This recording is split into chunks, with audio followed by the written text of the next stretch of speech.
5년 만에 한국 윤석열 정부에서 임명된 이신화 북한 인권국제협력대사가 VOA에 북한 인권 문제에 대한 입장을 직접 밝혔습니다.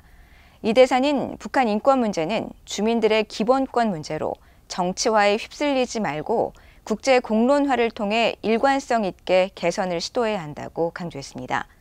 또 탈북어민 북송 사건은 유엔 총회에 제출될 보고서와 결의안에 포함돼야 한다는 지적에 공감한다면서 법적 근거의 중요성을 강조했습니다. 신임 이신화 대사를 김영권 기자가 인터뷰했습니다.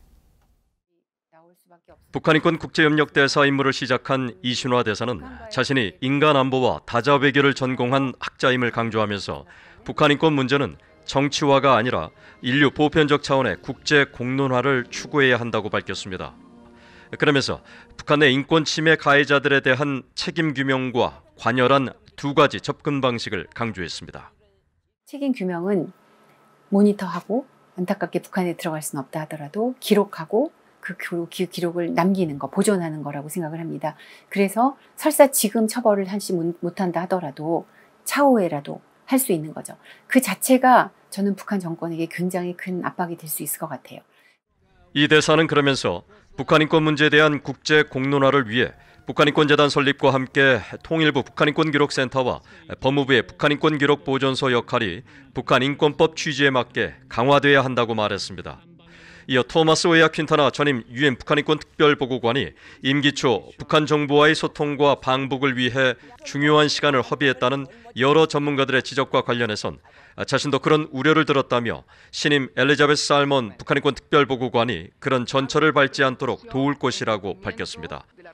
이신화 대사는 이어 다음 달 개막될 제77차 유엔 총회에 제출될 북한인권 관련 보고서와 결의안에 한국의 전임 문재인 정부가 조치한 탈북 어민 북송 사건과 북한군 총격에 의해 사망한 한국 해양수산부 공무원 고 이대준 씨 사건이 포함돼야 한다는 견해에 공감을 표했습니다. 다만 이들 사건은 정치적 이슈가 아닌 법적 근거가 담겨야 한다고 강조했습니다.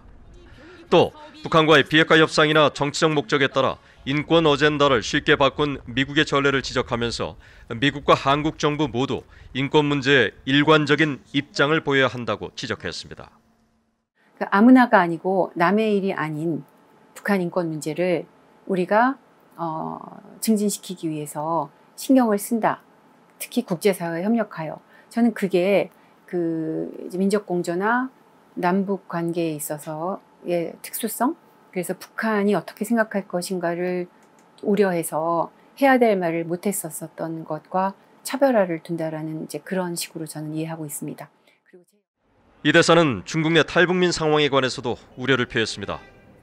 그러면서 중국 내 탈북민 문제는 한국 정부 단독으로 중국을 설득하기보단 유엔 난민기구, UNHCR 등 유엔 주요 기구들이 보다 노력을 강화하도록 적극 관여할 필요가 있다고 말했습니다. VOA 뉴스 김영권입니다.